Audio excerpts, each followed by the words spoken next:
Hello, loves. Welcome back. Thank you so much for being here and joining me today for this video. Today, we are talking about why rest is such a core component of success and why feeling so guilty about it and rejecting rest and pushing through and hustling really is not serving you at all, and why it's actually preventing you from reaching the goals that you've set for yourself. Before we jump in, make sure you click the button right here and subscribe to our channel.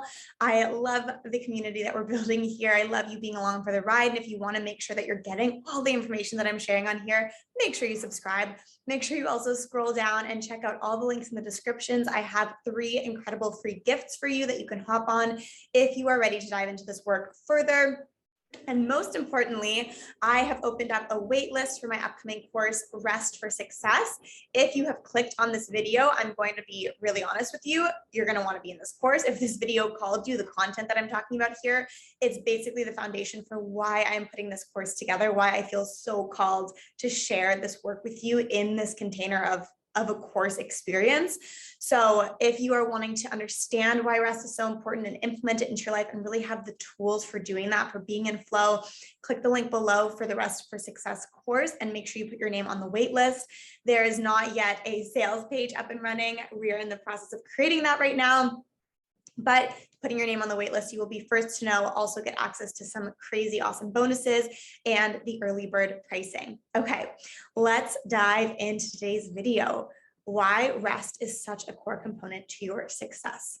So before we go into why, let's kind of talk first about why not. Like, why is it that we are not resting the way that our bodies are literally begging us to, and why we are instead pushing ourselves to the brink of burnout, or potentially you're even recognizing that you yourself are caught in this burnout cycle where you're kind of dancing this fine line between, okay, I'm good again, we've got balance, and then, oh my gosh, we're getting pushed over the edge. Okay, and now I bring myself back, but we're kind of like looping through this, right?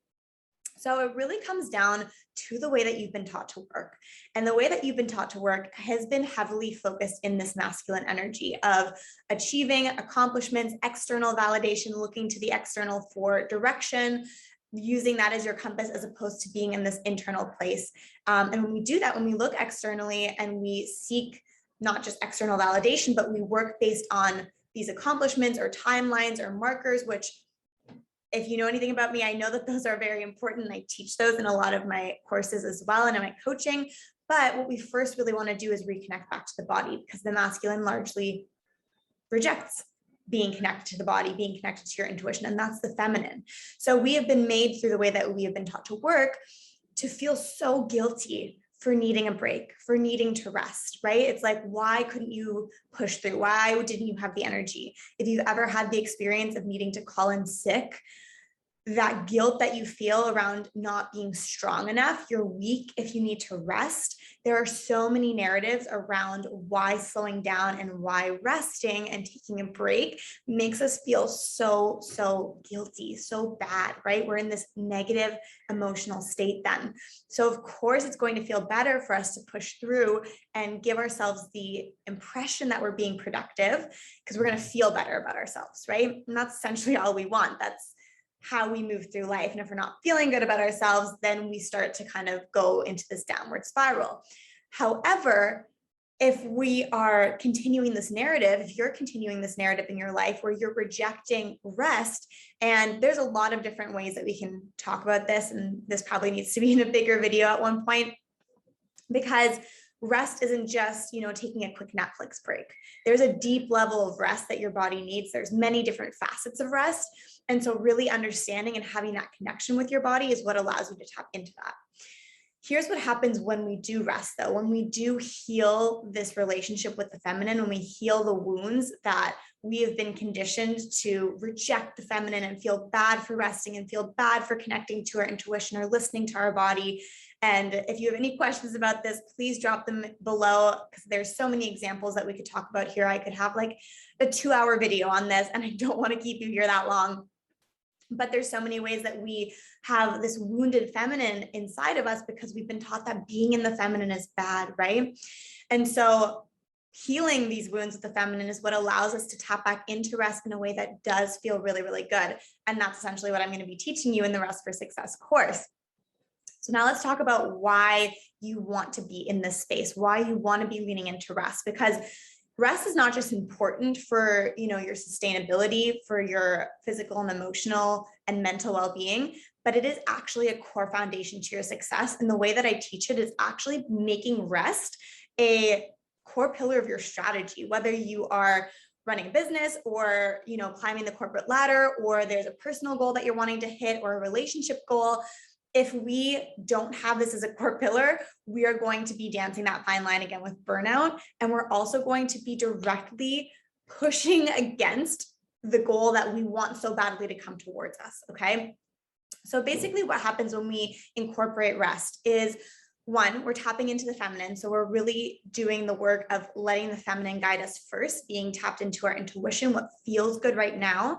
Because when you are showing up in that way, in alignment is what that is, then you are able to be in the same energy as the result that you want to create. You're managing your energy through that. And when you align yourself, your energy right now, with the outcome energy of the result that you want to create, then you're a vibrational match. That's the law of attraction right there. Okay.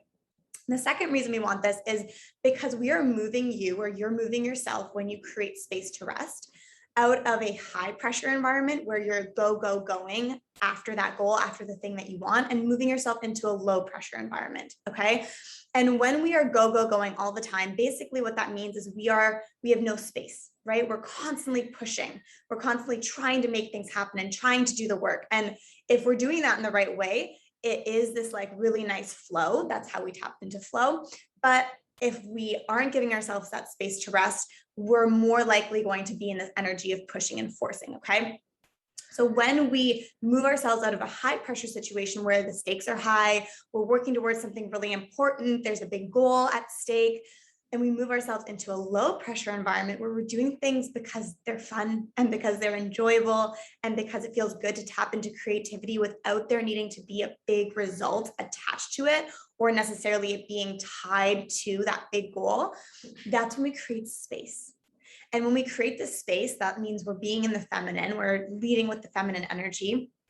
That's where there's space for inspiration to come through, intuitive guidance to come through. It's basically, I love this example and we've all experienced it. It's like being in the shower or driving in the car and all of a sudden you remember what you wanted to tell your friend earlier, or you have a incredible idea and you're like, oh my God, I have to write that down. Like it's this moment of clarity.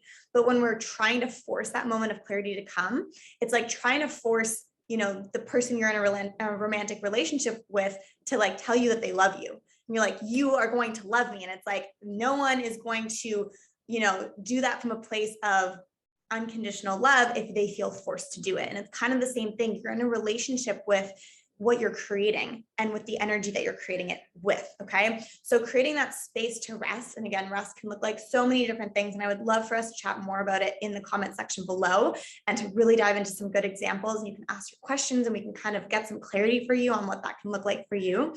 But when we create that importance and the core foundation of rest as part of your strategy, as part of how you're showing up, that's when we create space. And that's where we allow ourselves to be guided by that feminine flow. But again, we really need to be in the space of healing that first, because resting can, be really, really uncomfortable.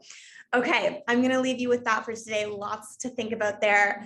Make sure you go and join the waitlist for the Rest for Success course, especially if you watch this entire video all the way to the end. I swear this course has your name written all over it. Make sure you subscribe as well so that you can stay up to date on the videos that are coming out. And I will see you next time.